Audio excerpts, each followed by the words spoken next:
हे दोस्तों, आज मैं आपको बताऊंगा एक की रीजन क्यों कुछ ही लोग बहुत अमीर बन पाते हैं और क्यों ज्यादातर लोग गरीब या फिर मिडिल क्लास रह जाते हैं। रॉबर्ट नाम का एक लड़का था जिसके दो बाप थे। अब आप कुछ गलत मत समझिए, पहला उसका खुद का था पर दूसरा उसके दोस्त का बाप था जिसे वो अपना मुंह बोला बाप मानता था। पहले वाले ने पीएचडी की थी पर दूसरे ने कभी 8th भी पास नहीं की थी। दोनों बहुत ही स्मार्ट और हार्डवर्किंग थे पर दोनों की सोच बहुत ही अलग थी और दोनों रॉबर्ट को अलग अलग बातें सिखाते थे। पहला बाप बोलता था कि पैसा सारे फसाद की जड़ है, पर दूसरा बोलता था कि पैसा ना होना सारे फसाद की जड़ है।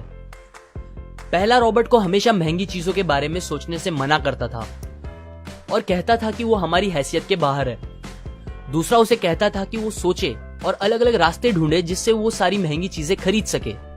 ये करने से उसका दिमाग तेज होगा और नए आइडियाज भी मिलेंगे। पहला उसे कहता खूब मेहनत कर, अच्छे से पढ़ लिख ताकि तुझे बड़ी कंपनी में नौकरी लगे और तू बड़ा इंसान बन पाए। दूसरा कहता था तू खूब पढ़ मेहनत कर पर खुद की कंपनी खोल ताकि तू खूब सारी नौकरियां लोगों को दे पाए। रॉबर्ट के पास एक एडवांटेज था, उसने अपने दोनों बापों को अपनी अलग अलग सोच के साथ बढ़ते और उनकी तरक्की देखी।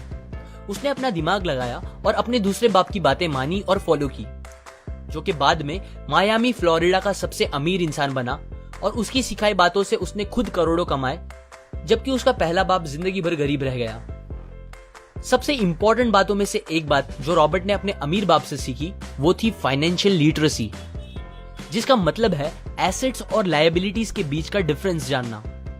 अब आप गौर से सुनिए, ये नॉर्मल कॉमर्स में सिखाए गए मीनिंग से थोड़ा अलग है। रॉबर्ट ने काफी इजी शब्दों में उसका मीनिंग बताया है, जो कि कुछ ऐसा है। एसेट्स कोई भी वो चीज होती है जो आपको पैसे बना के दे या फिर आपके जेब में पैसे डाले, और लायबिलिटीज वो चीजें होती है जो आपके जेब से पैसे ले ले या आपके पैसे खत्म करे।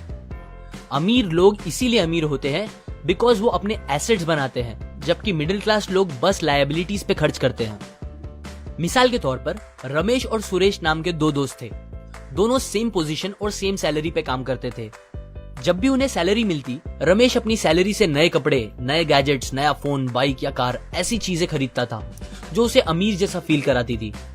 पर वो ये नहीं समझता था कि ये सारी चीजें लायबिलिटीज है जो उसके पैसे उससे ले रही है, ना कि बस जब वो उन्हें खरीदता है तब, बल्कि आगे भी मेंटेनेंस वगैरह के लिए, जिसकी वैल्यू वक्त के साथ कम हो जाएगी और ना ही वो उससे आगे कुछ पैसों का प्रॉफिट देगी।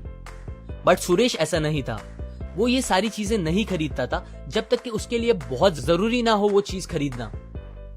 वो पैसे जमा करता था और एसेट्स पे खर्च करता था, जैसे कि स्टॉक्स, बॉन्ड्स, रियल एस्टेट, अपनी खुद की स्किल्स बढ़ाने के लिए या कुछ सीखने के लिए जो उसे आगे और पैसे बना के दे। 2 साल बाद सुरेश करोड़पति बन गया, जबकि रमेश वैसे का वैसा अपनी कम सैलरी को कोसता रह गया और कहता था कम सैलरी उसके मिडिल क्लास होने का रीजन है। एक गरीब इंसान का कैश फ्लो कुछ इस तरह होता है, उसे पैसे मिलते हैं और फिर वो पैसे उसकी जरूरी खर्चों में खत्म हो जाते हैं। एक मिडिल क्लास का कैश फ्लो थोड़ा सा अलग होता है, उसे पैसे मिलते हैं, वो पैसे जरूरी खर्चों और लायबिलिटीज में खत्म कर देता है। इसीलिए मिडिल क्लास और गरीब में ज्यादा फर्क नहीं है। मोस्टली मिडिल क्लास लोगों को लगता है उनका घर उनका एसेट है, पर ऐसा नहीं है। आपका घर आपको पैसे बना के नहीं देता अनलेस आप उसको भाड़े पे दो, जबकि अमीर लोगों का कैश फ्लो ऐसा होता है। उन्हें पैसे मिलते हैं, वो उस पैसों से अपने एसेट्स बनाते हैं पहले और फिर उससे बने पैसों से खर्चा करते हैं। इसीलिए वो अमीर होते जाते हैं क्योंकि उनके इनकम के सोर्स बढ़ते जाते हैं। अगर आपको अमीर बनना है तो ये बात याद रखिए अच्छे से।